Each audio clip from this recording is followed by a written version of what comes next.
रात का सन्नाटा चारों ओर फैला हुआ था। ट्रक हाईवे पूरा सुनसान था। चारों ओर ठंड से हाड़ कपा देने वाली ठंड चल रही थी। हाईवे के चारों ओर घना जंगल था। उसी हाईवे पर एक मर्सिडीज दौड़ रही थी। उसमें 3 लोग सवार थे, राहुल, निधि और उनकी 10 साल की बेटी तानिया। राहुल अपने दोस्त सैफ के घर ईद की पार्टी में शामिल होने के लिए गया था और पार्टी करके घर लौट रहा था। निधि ने मुस्कुराकर ड्राइव करते हुए राहुल से कहा, कुछ भी कहो राहुल, आज तो ईद की पार्टी में मजा आ गया। हाँ, मेरा दोस्त बहुत ही बिंदास और हंसी मजाक करने वाला व्यक्ति है। मैंने देखा उसके घर पर शहर की एक से एक बड़ी हस्ती थी, मगर फिर भी वो उन सबको इग्नोर करके हमें इम्पोर्टेंस दे रहा था। हाँ, देगा क्यों नहीं, आखिर मेरा दोस्त जो है। सच में राहुल, अमेरिका से इंडिया लौटकर बहुत अच्छा फील हो रहा है। वैसे तुम्हारा दोस्त सचिन अभी तक नहीं आया अमेरिका से? निधि की बात सुनकर राहुल चौंक कर बोला, ओह शिट यार, उसका फोन आया था कि वो इंडिया आ रहा है। उसने बोला था कि मुझे एयरपोर्ट पर पिक कर ले। निधि बहुत नाराज होगा वो। कोई बात नहीं, उससे बोल देना कि तुम्हें बिल्कुल याद नहीं रहा और फिर तुम्हें सैफ की इनवाइट की हुई ईद पार्टी में भी तो शामिल होना था। निधि ने इतना बोला ही था कि उसकी बेटी तानिया ने अपनी माँ की ओर देखकर कहा, मुझे भूख लगी है माँ, और प्यास भी। तानिया की बात पर निधि ने बुरा सा मुंह बनाकर उसकी ओर देखकर कहा, पार्टी में तो इतना खाया था तुमने, फिर भी भूख लगी है। निधि की बात पर तानिया ने मासूम सा चेहरा बनाकर कहा, कोई बात नहीं मम्मी, मुझे पानी ही पिला दीजिए। कितनी बार बोला है मुझे मम्मी मत बोला करो। पानी अभी नहीं है, आगे जाकर कोई शॉप पड़ेगी तो बोतल खरीद के दे दूंगी। निधि की बात पर राहुल ने मुस्कुराकर कहा, छोटी बच्ची है निधि, इतना नाराज होना सही नहीं है। राहुल ने इतना कहा ही था कि अचानक एक काली परछाई राहुल की कार के सामने आकर खड़ी हो गई। राहुल के पैर अचानक ब्रेक पर पड़ गए। गाड़ी तेज रफ्तार में थी। ब्रेक अचानक लगने से पलटते पलटते बाल बाल बची थी। राहुल के चेहरे पर भयानक ठंडी में भी पसीने की बूंद टपकने लगी। वो दोनों कार से बाहर निकल आए। निधि ने डरते हुए कहा, आखिर कौन था ये? ऐसा लगा जैसे कि कोई भयानक काली परछाई मेरे कार के सामने आकर खड़ी हो गई हो। वह दोनों काली रात के सन्नाटे में इधर उधर देखने लगे। तभी निधि को एक घने पेड़ के पास 2 चमकीली हुई आंखें दिखाई दी। उसकी आंखें बिल्कुल भेड़ियों की तरह लग रही थी। निधि ने चीखते हुए राहुल से कहा, राहुल देखो कौन है वो, जल्दी से गाड़ी में बैठो, मुझे बहुत डर लग रहा है। राहुल ने उस तरफ देखा तो उसके रोंगटे खड़े हो गए। वो दोनों गाड़ी के अंदर बैठने ही वाले थे कि अचानक एक अजीब सा चेहरा वाला भयानक सा आदमी बिजली की रफ्तार से उनके सामने आकर खड़ा हो गया। राहुल ने देखा कि उसका चेहरा बिल्कुल सड़ा हुआ था और उसकी आंखें भेड़िए की तरह चमक रही थी। उसके लंबे लंबे बाल उसके कंधे तक आ रहे थे और उसके दांत भेड़िए की तरह बाहर की ओर निकल रहे थे। हाथों की जगह नुकीले पंजे थे। राहुल को देखकर अजीब से अंदाज में हंसने लगा, मगर जैसे ही राहुल की नजर उसके कपड़ों पर गई, राहुल की आंखें फटी की फटी रह गई। वो हकलाते हुए बोला, भाईजान, भाईजान, मुझे माफ कर दो, मुझे छोड़ दो।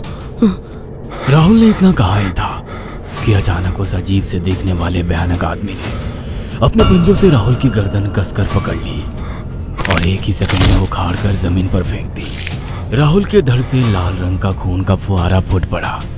इस भयानक मंजर को देखकर निधि के गले से एक जोरदार चीख निकल गई। निधि इससे पहले भागती कि अचानक उस भयानक दिखने वाले आदमी ने निधि को पकड़ लिया और अपने नुकीले पंजे उसके पेट में गड़ा दिए और उसकी अतड़ियां बाहर निकाल दी। निधि की एक दिल दहला देने वाली चीख सन्नाटे को चीर गई। अचानक हवा का एक बवंडर उठा और वो भयानक सा दिखने वाला व्यक्ति देखते ही देखते बवंडर के साथ गायब हो गया। तानिया ने डरते डरते निधि के मोबाइल से पुलिस और सैफ को बुला लिया और कुछ ही देर में वहां चारों ओर पुलिस की गाड़ियां थी। पुलिस ने राहुल के दोनों दोस्त सैफ और सचिन को वहीं बुला लिया। इंस्पेक्टर अर्जुन ने दोनों से कहा, मैंने ऐसी हत्याएं अपने करियर में कभी पहले नहीं देखी। ये काम तो ना किसी जानवर का लगता है, ना ही किसी इंसान का। सचिन कपकपाती हुई आवाज में बोला, आप कहना क्या चाहते हैं? कुछ कह नहीं सकता। जिस किसी ने भी इन दोनों को मारा है उससे एक बात तो साबित होती है कि वो इन दोनों से हद से ज्यादा नफरत करता था। अब सारी सच्चाई तो ये बच्ची ही बता सकती है। इतना बोलकर इंस्पेक्टर अर्जुन तानिया के पास चला गया, जो बेहद डरी हुई थी। तानिया ने आंखों देखी सारी घटना इंस्पेक्टर अर्जुन को बता दी। तानिया की बात सुनकर इंस्पेक्टर अर्जुन कंफ्यूज चेहरा लेकर मोबाइल पर किसी से बात करने लगे। सचिन इंस्पेक्टर के पास आ गया और सैफ भी डरता हुआ इंस्पेक्टर अर्जुन के पास आकर बोला, क्या हुआ इंस्पेक्टर? तानिया ने क्या बताया? उसने जो बताया वो काबिल यकीन नहीं है। उसकी बात पर किसी भी तरह से यकीन नहीं किया जा सकता। फिर भी कुछ तो बताया इंस्पेक्टर। हाँ, उस बच्चे के मुताबिक एक भूत ने निधि और राहुल को बड़ी बेदर्दी से मारा है। इंस्पेक्टर की बात सुनकर दोनों बुरी तरह से चौंक गए। क्या मतलब है इस बात का? बच्ची बेहद डरी हुई है। हम आगे की तफ्तीश जारी रखेंगे। निधि और राहुल तो चले गए, अब तानिया को मैं रख लूंगा। नहीं, राहुल मेरा अच्छा दोस्त था। तानिया अब मेरे साथ रहेगी। देखिए, बच्ची के माँ बाप अब इस दुनिया में नहीं है और आप दोनों भी शादीशुदा है। मुझे नहीं लगता कि आप दोनों बच्ची की सही से देखभाल कर सकते हैं। मेरी कोई औलाद नहीं है। मैंने अपनी पत्नी को फोन कर दिया है, वो भी IPS ऑफिसर है। ये बच्ची आज से मेरे साथ रहेगी। उसका मासूम चेहरा मेरे दिल में उतर गया है। अब तुम दोनों जा सकते हो। पूछताछ के लिए मैं जब भी तुम्हें बुलाऊं तुम दोनों आ जाना। इंस्पेक्टर ने ये बात बोली ही थी कि अचानक वहां पर मौसम बदल गया। चारों ओर काली घटाएं छा गई और एक भयानक बवंडर उठा और देखते ही देखते सब पुलिस वालों के सामने वो भयानक चेहरे वाला आकार सबके सामने खड़ा हो गया। उसको देखकर सबके रोंगटे खड़े हो गए। देखते ही देखते उसने अपने भयानक पंजे सैफ की आंखों में डालकर उसकी आंखें निकाल ली। सैफ ने चीखते हुए वहीं दम तोड़ दिया। उस भयानक आदमी को देखकर सचिन उसके पैरों पर गिर गया। तुम तो भाईजान से कपड़े पहने हो। मैं समझ गया, तुम भाईजान हो। मुझे माफ कर दो भाईजान, मुझे यहाँ से जाने दो। मैंने कुछ नहीं किया था।